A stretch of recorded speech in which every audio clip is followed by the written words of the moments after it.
Ini ada Bung Adi sebagai host kita, Bang Khaidir, Pak Usaimi, Bang Khairul dari Lab, dan pemirsa semuanya. Yang pertama, saya berpikir bagaimana alih kelola Blok Rokan ini punya manfaat besar bagi Riau, terutama bagi Riau ya, dan bagi negara secara khususnya. Hampir semua blok-blok di Indonesia itu terus dikelola oleh asing. Lalu ada big bond blok seperti Rokan ini itu masih dikelola oleh asing. Mengapa tidak dikelola oleh anak negeri sendiri? Akhirnya memang kita dorong untuk dikelola oleh anak negeri. Lalu saya berpikir lagi bagaimana kehadiran blok Rokan ini juga beri manfaat yang besar bagi daerah. Kalau bagi hasilnya itu sudah biasa karena memang sudah diatur oleh undang-undang. Tapi ada hal-hal yang memang spesifik yang harus kita kelola bersama untuk kemajuan daerah. Karena saya melihat dari segmen pertumbuhan ekonomi di Riau masih tergantung pertumbuhannya itu dari sektor migas paling dominan ya, selain perkebunan dan pertanian ya.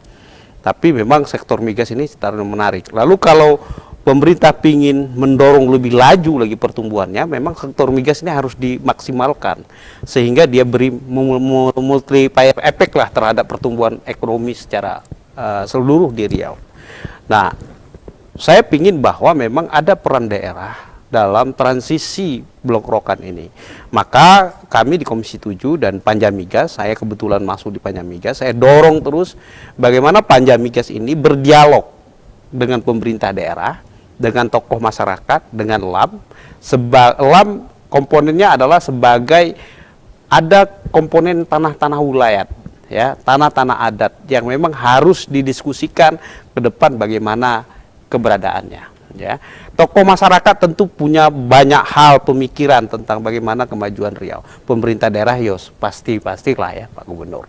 Nah itu yang pingin kita gali sehingga kemarin kita undanglah pemerintah daerah, tokoh masyarakat, dan LAM untuk mendiskusikan transisi Blok Rokan ini dari Chevron ini ke Pertamina ada manfaatnya bagi Riau kira-kiranya. Nah saya sebenarnya sudah mendorong VI, kalau VI itu si idle ya, artinya VI itu skema awal VI itu adalah modal di awal. Tapi kita pingin bahwa tidak ada modal di awal tapi bisa digendong. Jadi kalau pemerintah tak ada uang, dia bisa digendong. Nah, artinya modal digendong, saham digendong. Artinya dari keuntungan, dari dividen perusahaan, dia nanti didistribusikan menjadi modal awal. Nah, jadi pemerintah 0%, itu sesuai dengan skema undang-undang itu 10%. Kalau lebih dari itu, ini ada namanya skema business to business.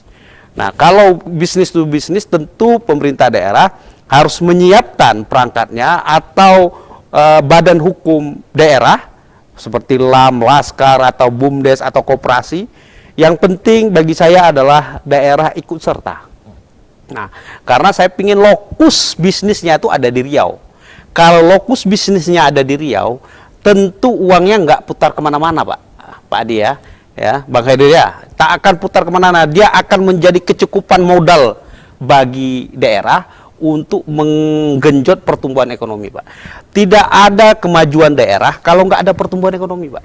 Bang Khaidir ini kan MM nih, ahli ekonomi lah, tahu persis bagaimana pola pergerakan ekonomi ya dengan kecukupan modal. Nah, ini yang kita dorong ke sini karena memang sektor migas ini masih menarik ya bagi pertumbuhan ekonomi di Riau. Kira-kira begitu. Oke, Pak. Kita sangat apresiasi juga melihat perjuangan Abang di Komisi 7.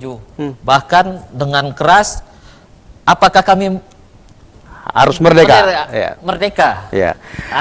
Jadi ini memang semangat daerahnya muncul nih. Jadi gimana Abang untuk mengetuk Jakarta nih? Begini Bung Adi ya, saya berpikir bersuara lantang saja belum tahu orang dengar, Pak.